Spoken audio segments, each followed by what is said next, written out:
Voici un tutoriel en vidéo afin d'apprendre à utiliser la calculatrice Casio spéciale collège afin de remplir le tableau de valeur d'une fonction.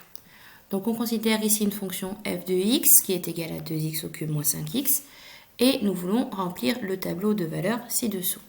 Alors pour ce faire, bien sûr, on va utiliser la calculatrice, il faut qu'elle soit allumée et nous allons choisir le menu qui nous permet de trouver ce tableau de valeur. Donc si vous avez le dernier modèle, c'est-à-dire le modèle qui est là sur l'émulateur, ça va être le menu 4. Si vous avez un modèle plus ancien, ce sera le menu 3. Et si c'est encore un autre modèle, il faudra que nous voyions ça ensemble. Donc je prends le menu 4 et apparaît f de x égale. Donc je vais devoir remplir ce champ ici avec la formule de la fonction. Donc 2x au cube moins 5x. Ici, vous avez la touche x au carré et ici, la touche x avec un petit carré noir qui signifie x puissance n. En fait, c'est pour obtenir toutes les autres puissances de x. Par exemple, x puissance 5, on appuiera sur cette touche-là afin de mettre un exposant 5 ici. Donc, une fois que la formule est complétée, on appuie sur exe. Il apparaît g de x égale. Nous n'avons pas de deuxième fonction, donc on passe à la suite en appuyant sur exe à nouveau. Alors, ça nous propose plage du tableau. Alors, la plage du tableau, c'est-à-dire entre quel nombre et quel nombre. Ici, nous, le début, c'est moins 2 et la fin, c'est 1,5. Donc, c'est parti. Début, moins 2, exe. Fin, on a dit 1,5, exe. Ensuite, on nous demande le pas. Donc, le pas, en fait, c'est l'intervalle entre chaque valeur successive du tableau. Alors, ici, on n'a pas toujours le même pas, parce qu'ici, on avance de 1, 0,5, 0,5, 0,5 et là 1 à nouveau.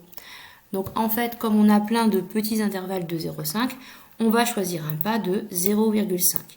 Pour déterminer le pas, vous devez bien regarder les valeurs de votre tableau afin d'être sûr qu'elles apparaissent sur la calculatrice. Si on en a trop, comme ça va être le cas ici, ce n'est pas grave, mais par contre si on n'en a pas assez, on va être gêné. Donc attention au pas. Une fois que nous avons rempli tout ceci, on appuie sur exe et encore à nouveau sur exe. Et voici le tableau de valeur qui apparaît. Il n'est pas présenté de la même façon puisque nous on a la ligne 1 qui correspond à la ligne des antécédents, la ligne 2 qui correspond à la ligne des images et ici c'est en colonne. Donc vous avez la colonne 1 qui est la colonne des x des antécédents et la colonne 2, la colonne des images des f de x. Donc ce n'est pas grave, il suffit juste de lire et de transposer convenablement. Donc on voit que pour x égale moins 2, f de x égale moins 6. Donc ici je peux compléter moins 6. Ensuite, moins 1,5 ne nous intéresse pas. Mais pour x égale moins 1, on a f de x qui vaut 3. Donc ici, je peux mettre 3. Ensuite, pour x égale moins 0,5. Donc moins 0,5, on est ici. Donc si je fais descendre avec la flèche, hop, moins 0,5. L'image, c'est 2,25. Donc ici, je vais mettre 2,25. Ensuite, donc, on doit passer à 0 puis à 0,5. Donc, je descends l'aide de la flèche, hop. Donc, l'image de 0, c'est 0.